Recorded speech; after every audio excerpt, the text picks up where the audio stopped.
Durante las fiestas de Año Nuevo, en la carretera de regreso a nuestra ciudad natal, mi hermano menor nos estuvo fastidiando para que nos detuviéramos a usar el baño. Mi madre nos dio un codazo a mi hermana mayor y a mí. La próxima área de descanso está bastante lejos. Deberían ir al baño. Si no, se arrepentirán más tarde. Dense prisa. No se entretengan. Justo cuando salí, el coche de mi familia arrancó y empezó a alejarse. La temperatura estaba cerca del punto de congelación, pero mis padres me habían dejado atrás en un parador solitario. Solo pude correr y gritarles: «Papá, mamá». Yo era la hija de en medio, y básicamente era invisible para toda mi familia. Mis padres marcaban en sus calendarios los cumpleaños de mi hermana mayor, Mandy Smith, y de mi hermano menor, Matthew Smith. Sin embargo, nunca recordaban mi cumpleaños. Mandy y Matthew siempre tenían vestidos y trajes nuevos que ponerse, pero mis padres siempre se olvidaban de comprarme ropa nueva. Mandy y Matthew siempre recibían regalos de cumpleaños, pero mis padres nunca me compraban regalos. Cuando regresamos a nuestra ciudad natal para el Año Nuevo, mis padres se olvidaron de mí una vez más y me dejaron atrás en un área de descanso desatendida con un clima helado.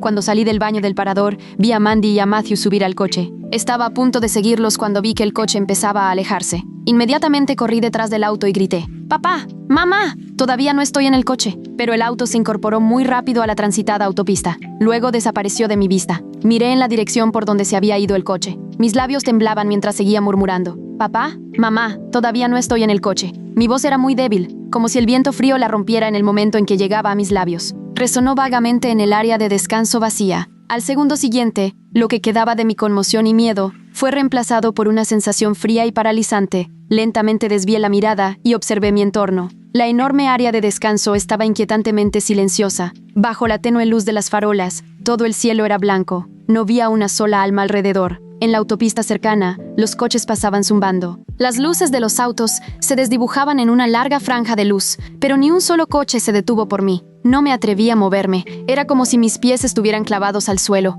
Todavía albergaba un rayo de esperanza. Quizás mis padres se darían cuenta pronto de que no estaba en el coche y darían la vuelta inmediatamente para buscarme. Agarré el borde de mi ropa y me quedé mirando la intersección por donde se había alejado el auto. Mientras esperaba una y otra vez que reapareciera el familiar coche blanco, hacía cada vez más frío. Podía sentir el frío calando hasta mis huesos. Me estaba congelando de adentro hacia afuera. Los dedos de mis pies ya estaban entumecidos por el frío y lentamente perdí la sensibilidad en ellos. Tenía la cara roja y me dolía por el viento. Las lágrimas brotaron de mis ojos, pero no me atreví a llorar. Sabía que aunque llorara, nadie vendría a consolarme. Realmente no podía soportar el viento penetrantemente frío, así que me di la vuelta y caminé de regreso hacia el baño, donde al menos estaría resguardada de la temperatura helada. En el silencioso baño, solo podía oír mi suave respiración y el silbido del viento. La tristeza que había reprimido a propósito se desbordó de repente y me abrumó como una presa que se derrumba. Recordé mi cumpleaños del año pasado. Toda mi familia lo había olvidado. Mi madre solo recordó mi cumpleaños 3 días después cuando miró el calendario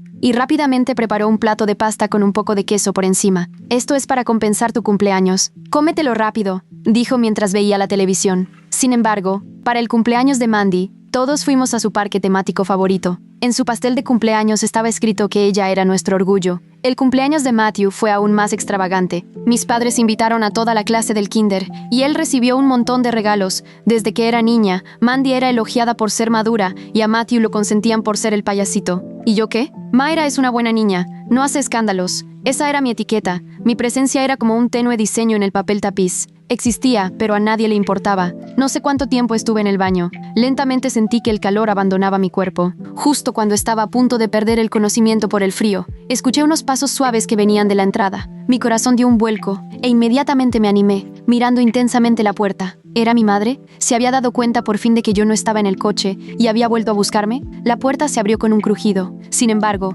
era una mujer mayor desconocida, vestida con una chamarra acolchada, la que entró. La luz en mis ojos se extinguió. Sonreí con amargura. Había esperado demasiado. Cuando la señora me vio, obviamente se quedó atónita. Probablemente fue porque no esperaba ver a una niña sola en el baño de un área de descanso ubicada en una zona tan remota. Me observó un poco antes de preguntar amablemente: «Oye, ¿estás aquí sola? ¿Dónde están tus padres?». Cuando la oí preguntar por mis padres, empecé a llorar. Reprimí las ganas de llorar y dije con voz ronca: «Hola, mis padres me olvidaron. ¿Me presta su teléfono para llamarles?». Cuando escuchó eso, pareció sentir lástima por mí. Inmediatamente sacó su teléfono del bolsillo y dijo con amabilidad: «Rápido, llama a tus padres. No te vayas a resfriar con este frío». Tomé su teléfono. Mis dedos estaban entumecidos por el frío, así que me equivoqué de número varias veces hasta que por fin conseguí marcar el correcto. Respiré hondo y pulsé el botón de llamada. Mientras esperaba y escuchaba el tono de llamada para que la comunicación se estableciera, estaba extremadamente nerviosa y esperanzada. Sin embargo, nadie contestó. La mano que sostenía el teléfono empezó a temblar ligeramente. La esperanza que tenía dentro empezó a morir. La señora me miró y me consoló con voz suave. No te preocupes, a lo mejor hay mala señal. Intentémoslo de nuevo. Asentí y volví a pulsar el botón de llamada. Pegué el teléfono con fuerza a mi oreja. Recé para poder oír las voces de mis padres esta vez. Fue un tiempo de espera insoportablemente largo. Mi respiración se contenía con cada pitido que oía. Al séptimo, la llamada por fin entró. Oí la voz borrosa de mi madre entre el viento y la música del coche. Bueno, sentí un alivio instantáneo y lloré un poco más. Mi pena y mi miedo formaron un nudo en mi garganta, e hice todo lo posible por hablar en voz baja con mi voz ronca. Mamá, no volví a subir al coche. Me dejaron en el área de descanso. Apenas había dicho eso cuando mi madre replicó, sonando firme e impaciente. No es cierto. Antes de irnos, pregunté si todos estaban en el coche. Mandy y Matthew dijeron que sí. ¿Cómo es posible que te hayas quedado atrás? Hubo una ligera pausa. Podía imaginar a mi madre dándose la vuelta y mirando los asientos traseros. Los pocos segundos de silencio se sintieron más fríos que el viento. Pensé que estaría ansiosa y culpable, pero empezó a culparme bruscamente. ¿Por qué no nos dijiste que no subiste al coche? ¿No sabes gritar y detenernos? ¿Por qué nos llamas hasta que hemos avanzado tanto? Estás causando muchos problemas. La acusación fue una aguja helada que reventó mi burbuja de esperanza. Me mordí el labio inferior con fuerza y me obligué a no llorar. Mi voz temblaba incontrolablemente. Sí lo hice. Estaba corriendo y gritando detrás de ustedes, pero no me oyeron y el coche simplemente se fue. Mi madre se quedó sin palabras al oír mi explicación. Sin embargo, el silencio fue temporal. Luego encontró otra razón para regañarme. Es porque actuaste muy lento. Te pedí que fueras rápida, pero siempre te andas entreteniendo. Ya pasamos la caseta de peaje y no podemos simplemente dar la vuelta en la autopista. ¿Cómo vamos a regresar a buscarte? Al mismo tiempo, oí la voz engreída de Mandy. ¿A quién puede culpar por ser tan lenta? Yo la estaba apurando en ese momento, pero ella seguía tomándose su tiempo. Se lo tiene merecido. Apreté el teléfono con fuerza hasta que mis nudillos se pusieron blancos. Me sentí tan enojada como dolida. Ella se había colado en la fila delante de mí, así que no tuve más remedio que volver a hacer fila para entrar al baño. Pero me estaba culpando a mí, inmediatamente después. Oí la voz infantil pero cruel de Matthew. Estaba malcriado. Papá, mamá, no quiero dar la vuelta. Quiero ir a casa de la abuela y darme un festín. Justo cuando estaba a punto de llorar, oí la voz grave de mi padre. Sonaba distante y empezó a dar instrucciones como si no fuera gran cosa. Está bien, dejen de discutir. El tío Darren también va de regreso a nuestra ciudad hoy. Conduce por la misma carretera que nosotros. Solo espera en el área de descanso y no te muevas. Cuando llegue puedes pedirle que te lleve de regreso a casa. Pero papá, no recuerdo el coche del tío Darren. ¿Cómo voy a...? Me colgaron antes de que pudiera terminar de hablar. Sostuve el teléfono de la señora y me quedé parada, aturdida. Las lágrimas empezaron a correr por mis mejillas y a caer sobre la pantalla. La señora me miró antes de darme una palmadita en el hombro para consolarme. Suspiró. No estés triste. ¿Qué tal si me sigues a casa y llamas a tus padres para que vengan a buscarte a mi casa? Tomaré la siguiente salida, así que no iré en la misma dirección que tú, pero podré cuidarte en este corto trayecto. Recordé las voces impacientes de mis padres y rechacé la amabilidad de la señora. Está bien, gracias. Mis padres dijeron que mi tío vendrá a buscarme muy pronto. Lo esperaré aquí. Mis padres no querían dar la vuelta para recogerme debido al tráfico de Año Nuevo. No era cercana al tío Darren, así que apostaba a que no le haría feliz desviarse para recogerme. La señora quería decir algo más, pero su teléfono empezó a sonar. Sus compañeros de viaje debían estar apurándola. Me miró con preocupación, sacó unos chocolates de su bolso y los puso en mi palma. Luego, se quitó su bufanda beige y me la envolvió en los hombros. Quédate con esta bufanda, así estarás más abrigada. Come un poco de chocolate para que no te dé hambre. Si nadie viene a buscarte después de un rato, pídele a otro desconocido que te preste su teléfono. Cuídate. Me obligué a sentir y sollocé. Gracias. Salió corriendo del baño y me dejó sola en el parador vacío. El viento frío se colaba por las rendijas de la puerta, pero la bufanda me proporcionaba algo de calor. Mi estómago rugió de hambre, así que saqué un trozo de chocolate y me lo comí. No me atreví a comerlos todos de golpe. Con cuidado, volví a guardar el resto del chocolate en mi bolsillo. Si tenía que esperar mucho tiempo, tenía que dejar algo para más tarde. Me envolví la bufanda con más fuerza alrededor del cuerpo y hasta el cuello. Llevaba un suéter heredado de Mandy. El cuello del suéter estaba flojo. Algunos hilos estaban saliendo. Mandy ya no quiso el suéter después de usarlo durante un año. Mi madre dijo que el suéter todavía se podía usar, así que me lo pasó a mí. Mandy llevaba una nueva chamarra acolchada rosa este año. Tenía una capucha con borde de pelo y parecía una princesa orgullosa con ella. Matthew también llevaba una chamarra acolchada nueva de un azul brillante. Cuando corría con ella, parecía un pingüino que se contoneaba. En cuanto a mí, estaba atrapada usando la ropa heredada de Mandy y parecía la Cenicienta. Temía que el tío Darren no me viera al pasar, así que apreté los dientes, salí del baño y me paré contra el viento frío. La luz de la calle se hizo más tenue y el cielo se tornó gris oscuro. La nieve empezó a caer sobre mi pelo y mis hombros y se derritió de inmediato. Miré los coches y no dejé de zapatear para evitar que se me congelaran los pies. Me calentaba las manos con la bufanda cada vez que las sentía entumecidas por el frío. No dejaba de rezar para que el tío Darren llegara pronto. Los coches seguían pasando, cegándome con sus luces. Sin embargo, ninguno se detuvo en el área de descanso. La nieve arreciaba y formó una capa sobre mi bufanda,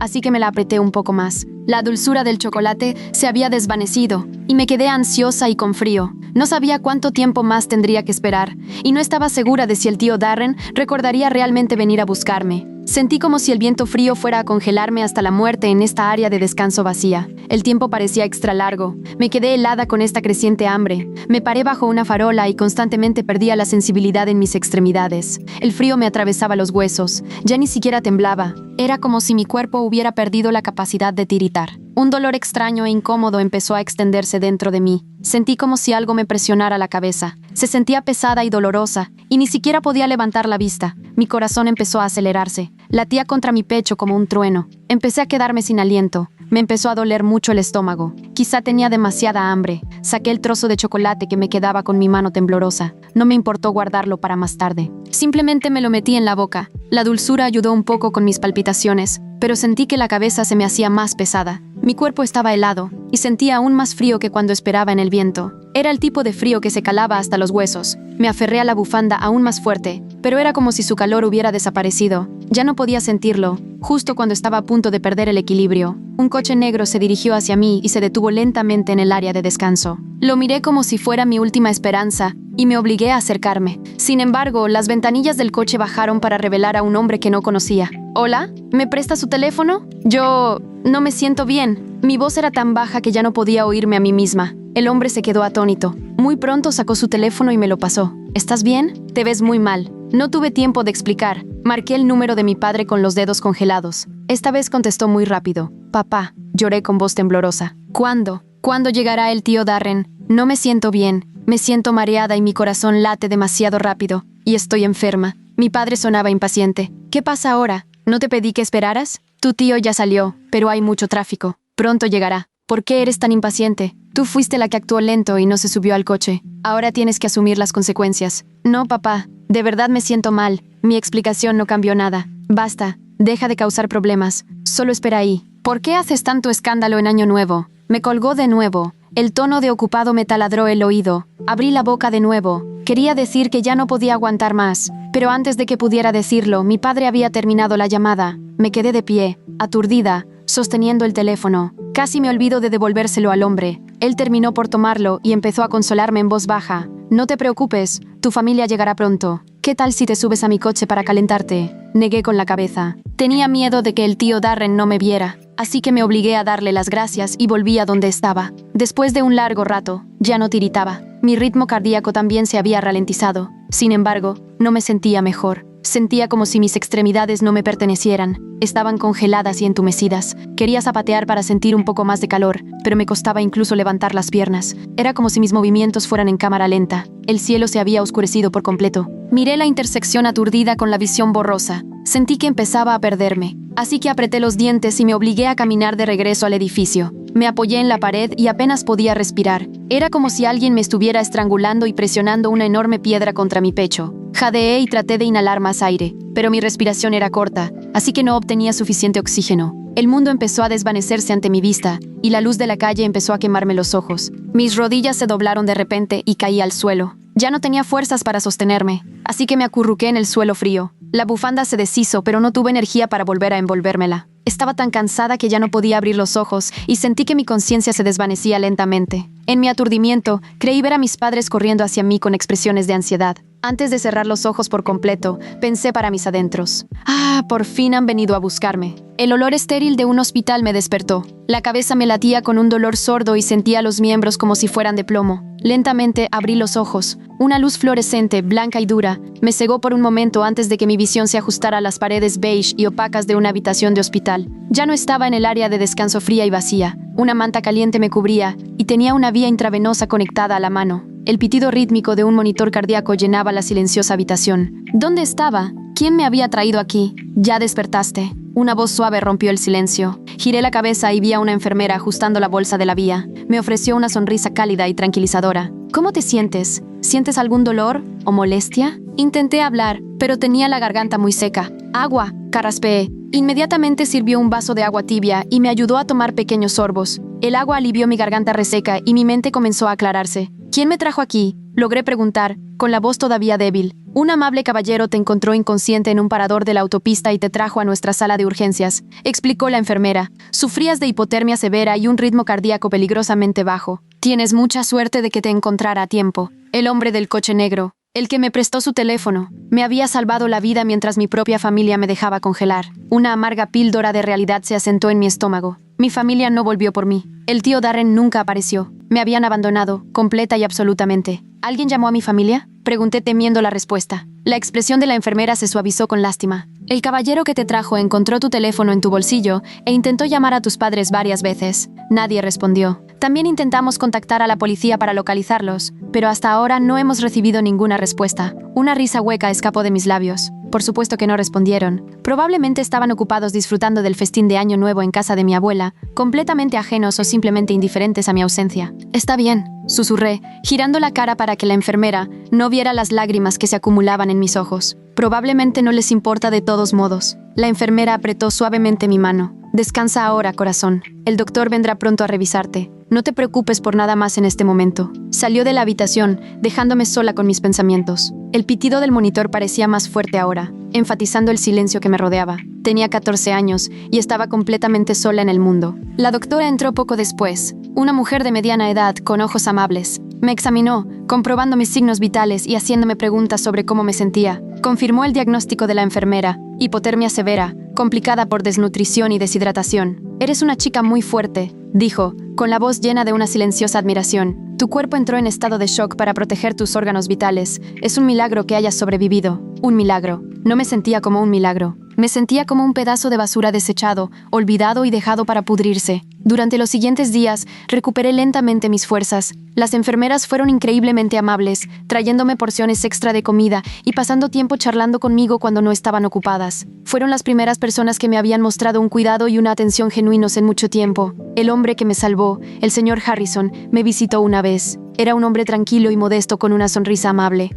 Me trajo un pequeño ramo de flores y un libro para leer. Me alegro de ver que estás mejor, dijo con su voz suave. Me preocupé cuando te encontré. Gracias, dije, con la voz ahogada por la emoción. Usted me salvó la vida. Él sonrió amablemente. Era lo correcto. Solo eras una niña, sola ahí afuera en el frío. No preguntó por mi familia, y yo se lo agradecí. No quería explicar por qué me habían abandonado. No quería revivir la humillación y el dolor. Una semana después, la doctora me dio el alta. La trabajadora social del hospital, una mujer llamada señora Davis, vino a hablar conmigo. Era una figura cálida y maternal que me hizo sentir cómoda de inmediato. Mayra, dijo suavemente, hemos estado tratando de contactar a tus padres, pero no hemos tenido suerte. La policía fue a tu dirección registrada, pero no había nadie en casa. No me sorprendió. Probablemente todavía estaban en casa de mi abuela, celebrando el Año Nuevo sin mí. Como eres menor de edad y no podemos localizar a tus padres, se ha notificado a los servicios de protección infantil, explicó la señora Davis. Ellos intervendrán para garantizar tu seguridad y bienestar. Una mezcla de alivio y ansiedad me invadió.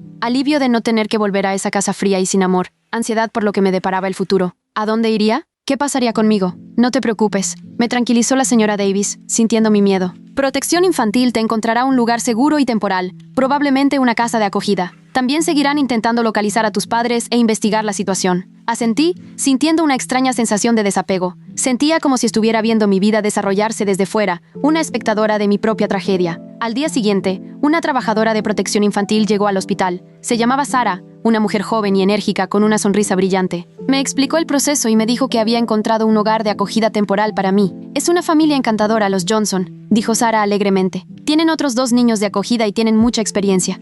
Están deseando conocerte. Empaqué mis pocas pertenencias, la ropa que llevaba cuando me encontraron, la bufanda que la amable señora me había dado y el libro que el señor Harrison me había traído. Era una colección patética, un crudo recordatorio de mi existencia invisible. El viaje a la casa de acogida fue silencioso. Miré por la ventana, viendo pasar la ciudad, sintiendo una mezcla de aprensión y esperanza. Este era un nuevo comienzo, una oportunidad para empezar de nuevo. pero las cicatrices de mi pasado eran profundas, y sabía que no sería fácil sanar. Los Johnson vivían en una acogedora casa de suburbio con un gran patio trasero. El señor y la señora Johnson fueron cálidos y acogedores, recibiéndome con los brazos abiertos. Sus 2 hijos de acogida, un niño y una niña de mi edad, eran amigables y curiosos. Durante las primeras semanas, estuve callada y retraída. Me mantuve aislada, insegura de cómo interactuar con esta nueva familia. Estaba tan acostumbrada a ser ignorada y descuidada que no sabía cómo manejar su atención y cuidado. Pero lentamente, la calidez y la paciencia de los Johnson comenzaron a derribar mis muros. Me incluyeron en sus actividades familiares, me preguntaban por mi día y escuchaban genuinamente cuando hablaba. No me trataban como una carga o un pensamiento de última hora. Me trataban como una persona, como alguien que importaba.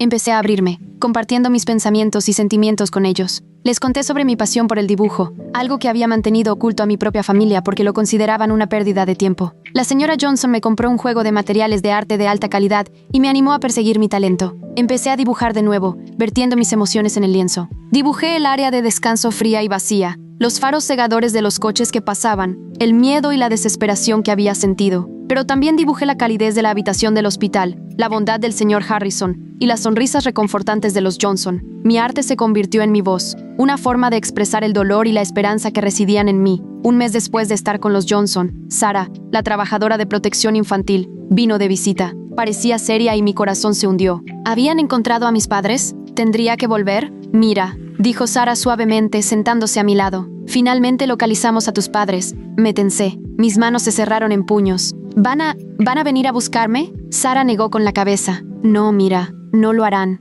Una ola de alivio me invadió, seguida rápidamente por una punzada aguda de dolor. No me querían. Incluso después de darse cuenta de que había desaparecido, no les importó lo suficiente como para venir a buscarme. Afirmaron que pensaban que estabas con tu tío, explicó Sara, con la voz teñida de desaprobación. Cuando se dieron cuenta de que no, asumieron que te habías escapado. Nunca presentaron un informe de persona desaparecida. Escapado. Pensaron que me había escapado en el frío glacial, sin abrigo ni dinero. La pura audacia de su mentira me dejó sin palabras. Investigamos la situación, continuó Sara, basándonos en su negligencia y su falta de preocupación por tu bienestar. Protección Infantil ha decidido terminar sus derechos parentales. Terminar sus derechos parentales. Las palabras flotaron en el aire, pesadas y finales. Oficialmente era huérfana, pero en lugar de sentirme triste, sentí una extraña sensación de liberación. Ya no estaba atada a ellos. Estaba libre de su negligencia, su indiferencia, su abuso emocional. Los Johnson, que habían estado escuchando en silencio, me rodearon con sus brazos en un cálido abrazo. «Estás a salvo ahora, Mira», susurró la señora Johnson, con la voz llena de emoción. «Ahora eres parte de nuestra familia». Las lágrimas corrieron por mi rostro, pero esta vez no eran lágrimas de tristeza o desesperación. Eran lágrimas de alivio, de gratitud, de esperanza. Finalmente tenía una familia que me veía, que se preocupaba por mí, que me amaba. Ya no era invisible. La vida con los Johnson fue una revelación. Era un marcado contraste con el ambiente frío y estéril en el que había crecido. Su casa siempre estaba llena de risas, el olor de comidas caseras y la energía caótica de una familia amorosa. Los otros 2 niños de acogida, Leo y Maya, se convirtieron en los hermanos que nunca tuve. Leo, un año mayor que yo, era un chico tranquilo y observador con una pasión por la programación. Maya, un año menor, era un torbellino de energía, siempre cantando, bailando y arrastrándome a sus juegos imaginativos. Por primera vez en mi vida, me sentí vista. En la cena, el señor Johnson nos preguntaba a cada uno sobre nuestro día, genuinamente interesado en nuestras respuestas. La señora Johnson recordaba mis comidas favoritas y se aseguraba de que siempre estuvieran en la despensa. Celebraban mis pequeñas victorias, una buena nota en un examen de matemáticas, un nuevo dibujo que había terminado, con entusiasmo y orgullo. Al principio fue abrumador. Constantemente esperaba que todo se viniera abajo, esperando que la calidez se desvaneciera y la indiferencia regresara. Pero nunca sucedió. Los Johnson fueron constantes en su amor y apoyo. Empecé a asistir a una nueva escuela, un edificio luminoso y moderno lleno de charlas y actividad. Estaba nerviosa en mi primer día, la familiar sensación de invisibilidad volviendo a aparecer. Pero Maya, que estaba en el grado inferior al mío, me tomó del brazo y declaró que íbamos a conquistar la escuela juntas. Poco a poco hice amigos, atraída por otros estudiantes tranquilos y creativos que compartían mi amor por el arte. Me uní al club de arte, pasando mis tardes rodeada de pinturas, carboncillo y la guía alentadora de nuestra maestra de arte, la señora Evans. Mi arte comenzó a florecer bajo su tutela. Me alejé de los temas oscuros y melancólicos de mi pasado y comencé a explorar colores más brillantes y temas más esperanzadores. Pinté paisajes, retratos de los Johnson y piezas abstractas que capturaban la belleza caótica de mi nueva vida. Una tarde, mientras trabajaba en un gran lienzo en el salón de arte, la señora Evans se me acercó. «Mira, esto es increíble», dijo, sus ojos trazando las vibrantes pinceladas de color en el lienzo. «La profundidad, la emoción, tienes un verdadero don». Me sonrojé, poco acostumbrada a un elogio tan directo. «Gracias, señora Evans. Hay un concurso de arte estudiantil regional el próximo mes», continuó. «Creo que deberías inscribir esta pieza. Tengo la sensación de que podría ganar. La idea de entrar en un concurso me aterrorizaba. ¿Y si mi arte no era lo suficientemente bueno? ¿Y si la gente se reía de él?» Las viejas inseguridades surgieron, amenazando con consumirme. «Yo, no lo sé», tartamudeé. «Nunca he entrado en un concurso antes». La señora Evans sonrió amablemente. «Hay una primera vez para todo, Mayra. No dejes que el miedo te detenga. Tienes algo especial que compartir con el mundo». Cuando les conté a los Johnson sobre el concurso esa noche, su reacción fue abrumadora. Vitorearon, aplaudieron e inmediatamente comenzaron a planear una cena de celebración para la noche de la ceremonia de premiación. «Siempre supimos que tenías talento, Mayra», dijo el señor Johnson, con los ojos brillantes de orgullo. «Esta es tu oportunidad de mostrárselo a todos los demás». Su fe inquebrantable en mí me dio el coraje para presentar mi pintura. Las semanas previas al concurso fueron un torbellino de ansiedad y emoción. Puse mi corazón y alma en terminar la pieza, una vibrante representación abstracta de un ave fénix, resurgiendo de las cenizas. Llegó la noche de la ceremonia de premiación. El gimnasio de la escuela se transformó en una galería de arte, mostrando el increíble talento de estudiantes de toda la región. Mi pintura colgaba prominentemente en uno de los paneles de exhibición, atrayendo miradas de admiración de los asistentes. Los Johnson, Leo y Maya estaban allí, radiantes de orgullo. Revoloteaban alrededor de mi pintura, señalando los detalles intrincados a cualquiera que quisiera escuchar. Cuando llegó el momento del anuncio de los premios, mi corazón martillaba contra mis costillas. Apreté la mano de la señora Johnson, buscando consuelo en su cálido agarre. El director leyó las menciones honoríficas y los finalistas. Mi nombre no fue llamado. Una ola de decepción me invadió. Había esperado solo un poquito que mi pintura fuera reconocida. Y ahora, para el ganador del primer lugar del concurso de arte estudiantil regional, anunció el director, su voz resonando en el gimnasio. Los jueces quedaron impresionados por la profundidad emocional y el vibrante uso del color en esta pieza. La ganadora es Mayra Smith por su pintura, Resurgimiento. Siguió un momento de silencio atónito antes de que los Johnson estallaran en vítores. Maya me rodeó con sus brazos, saltando de arriba abajo. Leo ofreció una rara sonrisa genuina, y el señor y la señora Johnson me abrazaron fuerte, con lágrimas de alegría en sus ojos. Subí al escenario aturdida, aceptando el premio y el certificado del director. Mientras miraba a la multitud, mis ojos se encontraron con los rostros orgullosos y amorosos de mi familia de acogida. Ya no era invisible. Era Myra Smith, una artista, una hija, una hermana. El periódico local cubrió el evento, presentando una foto mía sosteniendo mi premio junto a mi pintura. El artículo destacaba mi talento y mi inspirador viaje de una niña descuidada a una estrella artística en ascenso. Unos días después, recibí una carta por correo. Era un sobre grueso de color crema con una elegante dirección de remitente en relieve. Lo abrí con manos temblorosas, desdoblando el pesado papel pergamino. Era una carta de una prestigiosa academia de arte de la ciudad, ofreciéndome una beca completa para su programa intensivo de verano. Habían visto el artículo en el periódico y estaban impresionados por mi trabajo. No podía creerlo. Esta era una oportunidad con la que solo había soñado. Los Johnson estaban extasiados, ayudándome a preparar mi portafolio y celebrando mi aceptación. El programa intensivo de verano fue un torbellino de creatividad y aprendizaje. Estaba rodeada de estudiantes talentosos y apasionados y guiada por artistas de renombre. Perfeccioné mis habilidades, experimenté con nuevos medios y descubrí un nuevo nivel de confianza en mis habilidades artísticas. Cuando volví con los Johnson al final del verano, era una persona diferente. La niña tranquila e invisible se había ido, reemplazada por una artista aspirante y segura de sí misma que conocía su valor. A medida que entraba en mi segundo año de preparatoria, mi arte continuó ganando reconocimiento. Gané varios concursos locales más, e incluso vendí algunas de mis pinturas a coleccionistas de arte locales. Estaba feliz, estaba prosperando, finalmente estaba viviendo la vida que merecía. Pero el pasado, como pronto descubriría, tiene una forma curiosa de alcanzarte. Era una fresca tarde de otoño. Estaba sentada en una cafetería local, dibujando los colores vibrantes de las hojas cambiantes fuera de la ventana. Acababa de terminar mi turno en la tienda de artículos de arte donde trabajaba a tiempo parcial, y disfrutaba de un momento de tranquila reflexión. La campanilla sobre la puerta sonó, señalando la llegada de un nuevo cliente. No levanté la vista, demasiado absorta en mi dibujo. ¿Mira?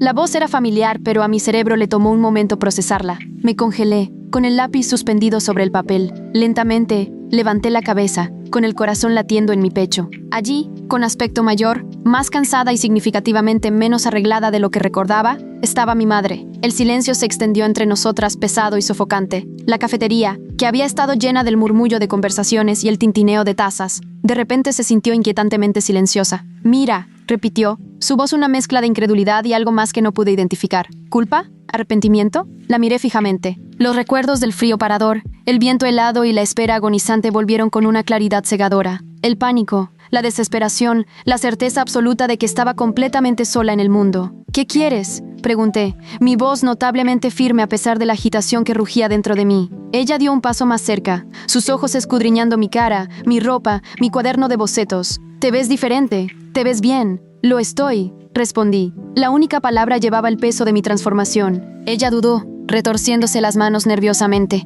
«Nosotros vimos el artículo sobre tu concurso de arte. Tu padre y yo nos sorprendimos. No orgullosos, no felices, sorprendidos, porque nunca creyeron que fuera capaz de lograr nada». «¿Y?», pregunté, levantando una ceja. «Nosotros queríamos verte», tartamudeó, su voz temblando ligeramente. «Queríamos explicar». «¿Explicar qué?», exigí, la ira que había enterrado profundamente finalmente saliendo a la superficie. ¿Explicar cómo dejaron a su hija de 14 años en una parada de descanso desatendida en pleno invierno? ¿Explicar cómo pensaron que me había escapado sin abrigo ni dinero? ¿Explicar cómo ni siquiera se molestaron en buscarme? Mi voz se había elevado, atrayendo miradas curiosas de los otros clientes. No me importaba. Los años de silencio, de ser ignorada y descuidada, finalmente se estaban derramando. Mi madre se encogió, mirando a su alrededor nerviosamente. «Mira, por favor, aquí no. ¿Podemos sentarnos y hablar?». Consideré negarme, salir de la cafetería y dejarla allí de pie, pero una parte de mí, la parte que todavía anhelaba un cierre, quería escuchar lo que tenía que decir. Señalé la silla vacía frente a mí.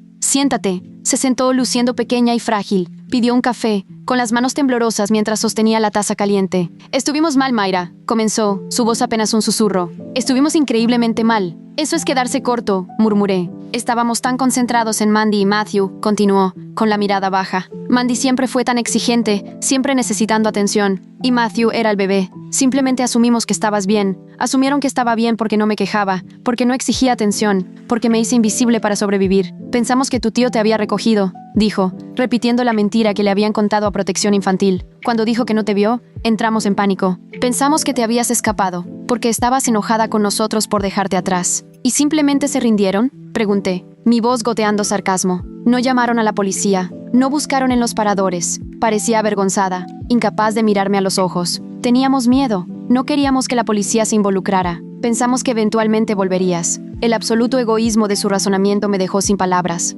Estaban más preocupados por su reputación y por evitar un escándalo que por la seguridad de su hija. Y cuando Protección Infantil los contactó, presioné, decidida a escuchar el alcance completo de su traición. Cuando les dijeron que me encontraron inconsciente, sufriendo de hipotermia severa, las lágrimas brotaron de sus ojos. Nosotros nos avergonzamos. Sabíamos que habíamos fallado como padres. Pensamos que estarías mejor sin nosotros. Tenías razón en una cosa, dije, mi voz fría y dura. «Estoy mejor sin ustedes». Sollozó en voz baja, cubriéndose la cara con las manos. La observé sintiendo una extraña sensación de desapego. La ira había disminuido, reemplazada por una profunda lástima. Era una figura patética, una mujer que había priorizado su propia comodidad e imagen sobre el bienestar de su hija. «Mandy y Matthew a veces preguntan por ti», dijo, su voz ahogada por sus manos. Me burlé. Mandy fue la que se rió cuando se dieron cuenta de que había desaparecido. Dijo que me lo merecía. Mi madre se encogió de nuevo. Ella solo era una niña. No entendía la gravedad de la situación. Entendía lo suficiente como para ser cruel, repliqué. ¿Y Matthew? ¿Siquiera se acuerda de mí? Sí, se acuerda, insistió. Pregunta por qué ya no vives con nosotros. ¿Y qué le dices? Desafié. ¿Le dices la verdad? ¿Le dices que abandonaron a su hermana en una autopista helada? Ella no respondió. El silencio hablaba por sí solo. ¿Por qué estás aquí realmente?, pregunté, inclinándome hacia adelante, con los ojos fijos en ella. No había venido aquí solo para disculparse. ¿Qué quieres?, dudó, respirando hondo antes de finalmente mirarme. Tu padre perdió su trabajo hace unos meses. La empresa redujo personal. Estamos luchando, Mayra. La matrícula universitaria de Mandy es cara y Matthew necesita frenos. La miré fijamente, la comprensión cayendo sobre mí. No vino porque me extrañara, no vino porque se sintiera culpable. Vino porque necesitaban dinero. La audacia de ello era asombrosa. Me habían abandonado, me habían descartado como un caso perdido. Ahora venían a mí en busca de ayuda financiera, porque habían visto mi nombre en el periódico. Solté una risa áspera y amarga. Eres increíble. Me dejas morir y ahora quieres mi dinero. Mayra, por favor, suplicó, extendiendo la mano sobre la mesa para agarrar la mía. Te va tan bien ahora. Tu arte se está vendiendo. Somos tu familia. Necesitamos tu ayuda. Aparté mi mano como si me hubiera quemado. Ustedes no son mi familia. Mi familia son los Johnson. Ellos son los que me acogieron cuando ustedes me abandonaron. Ellos son los que apoyaron mi arte, los que creyeron en mí, los que me amaron. Ustedes no son nada para mí. Las palabras flotaron en el aire, agudas y finales. Mi madre me miró, con los ojos abiertos de sorpresa y consternación. Había esperado a la Mira tranquila y sumisa que había conocido. No había esperado a la mujer fuerte e independiente en la que me había convertido. Me levanté, recogiendo mi cuaderno de bocetos y mis lápices. No vuelvas a contactarme nunca más. Si tú, mi padre, Mandy o Matthew intentan contactarme, obtendré una orden de restricción. ¿Entiendes? Ella asintió lentamente, con las lágrimas corriendo por su rostro. Salí de la cafetería. El aire fresco del otoño me golpeó la cara. Respiré hondo, el aroma crujiente de las hojas caídas llenando mis pulmones. Me sentí más ligera, más libre de lo que nunca me había sentido. Las últimas sombras persistentes de mi pasado finalmente habían sido desterradas. Había enfrentado a mis demonios y había ganado. El encuentro con mi madre no me rompió. Solidificó mi resolución. Confirmó lo que ya sabía. Los había sobrevivido. Los había superado. Regresé a la casa de los Johnson esa noche. El olor a pollo asado y pan de ajo me dio la bienvenida. Maya estaba poniendo la mesa, cantando en voz alta y desafinada, mientras que Leo ayudaba al señor Johnson a arreglar un grifo que goteaba en la cocina. La señora Johnson estaba en la estufa, tarareando suavemente para sí misma. Esta era mi familia. Este era mi hogar. Les conté sobre la reunión durante la cena. No escatimé detalles, relatando la conversación,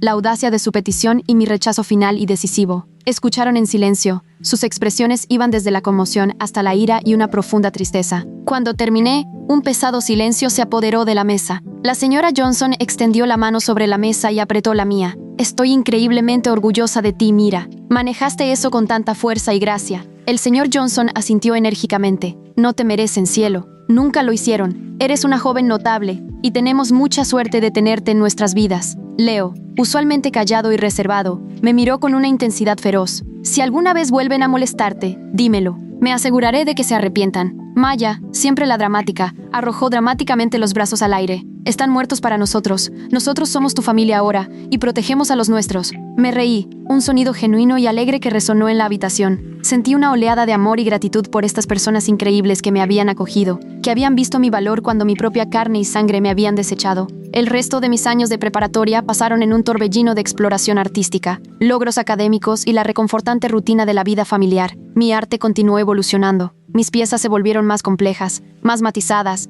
reflejando la profundidad de mis experiencias y la resiliencia de mi espíritu. Recibí múltiples ofertas de becas de prestigiosas universidades de arte de todo el país. Después de mucha deliberación y con el apoyo inquebrantable de los Johnson, elegí una renombrada academia en la ciudad de Nueva York, un vibrante centro de creatividad e inspiración. Dejar a los Johnson fue increíblemente difícil. Estábamos en la terminal del aeropuerto, con lágrimas corriendo por nuestras caras, intercambiando abrazos apretados y promesas de visitarnos a menudo. «Vas a conquistar el mundo del arte, Mira», dijo el señor Johnson, con la voz ahogada por la emoción. «Creemos en ti. Llámanos todos los domingos», añadió la señora Johnson, secándose los ojos. «Y recuerda, no importa a dónde vayas, siempre tienes un hogar con nosotros». Asentí, con la garganta apretada por las lágrimas no derramadas. «Lo sé, gracias por todo, los amo». La ciudad de Nueva York fue una sobrecarga sensorial, una sinfonía caótica y estimulante de vistas, sonidos y energía implacable. Me sumergí en mis estudios, pasando largas horas en el estudio,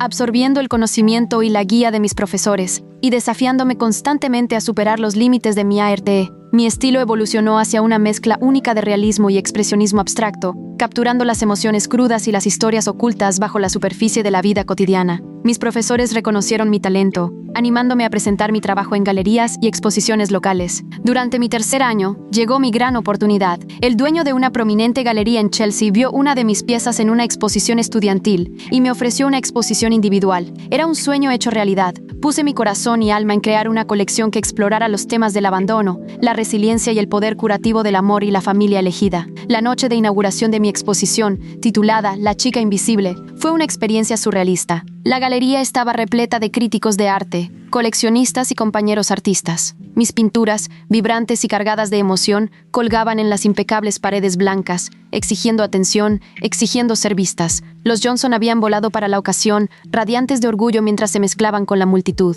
El señor Harrison, el hombre que me había salvado la vida todos esos años atrás, también estaba allí. Lo había localizado y lo había invitado, queriendo que viera la vida que había ayudado a preservar. Me abrazó con fuerza, sus ojos brillando de lágrimas. Las críticas fueron entusiastas. Los críticos elogiaron mi habilidad técnica, la profundidad emocional de mi trabajo y la perspectiva única que aportaba a mi arte. Varias de mis pinturas se vendieron esa noche, marcando el comienzo de una carrera exitosa y lucrativa. Ya no era la chica invisible, abandonada en una helada parada de descanso. Era Myra Smith, una artista célebre, una sobreviviente, una mujer que había forjado su propio camino y creado su propia luz. 5 años después, mi arte se exhibía en galerías de todo el mundo. Londres, París, Tokio. Vivía una vida que nunca me había atrevido a soñar, rodeada de creatividad, éxito y el amor duradero de mi familia elegida. Me estaba preparando para una importante exposición retrospectiva en el Museo de Arte Moderno de Nueva York, un hito que cimentó mi lugar en el mundo del arte contemporáneo. La exposición, titulada Ecos de lo no visto, narraba mi viaje desde los bocetos oscuros y melancólicos de mi adolescencia temprana hasta las obras maestras vibrantes y triunfantes de mi carrera actual.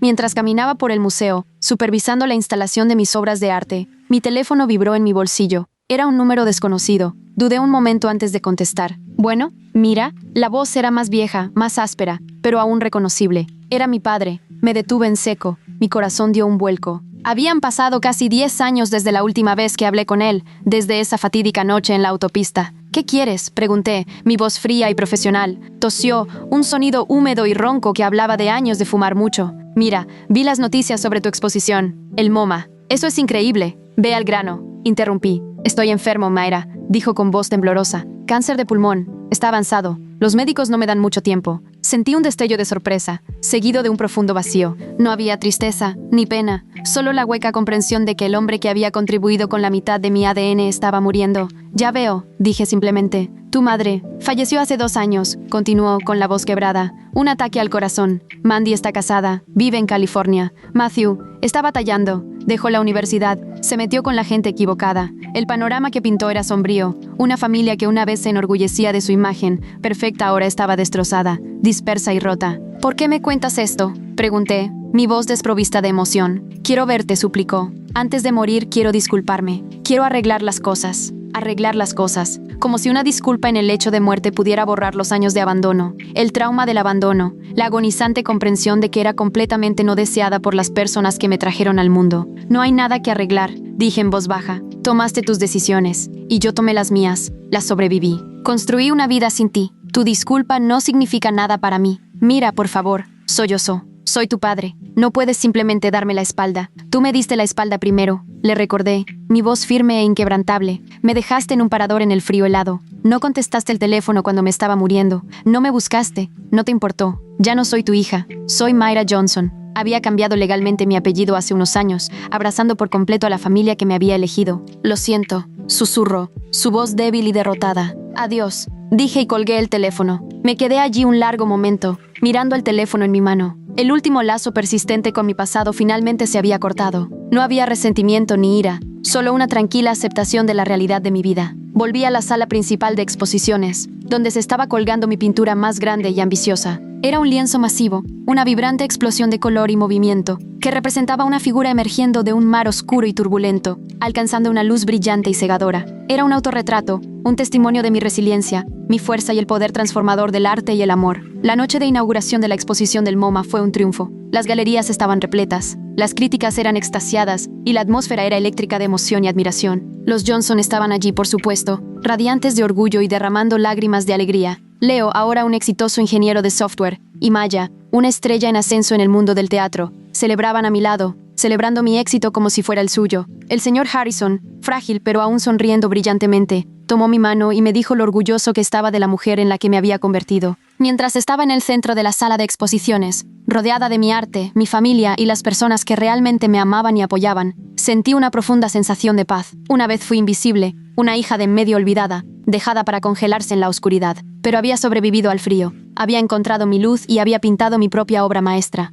Una vida llena de colores vibrantes, amor duradero y la certeza inquebrantable de que, finalmente, era verdaderamente vista.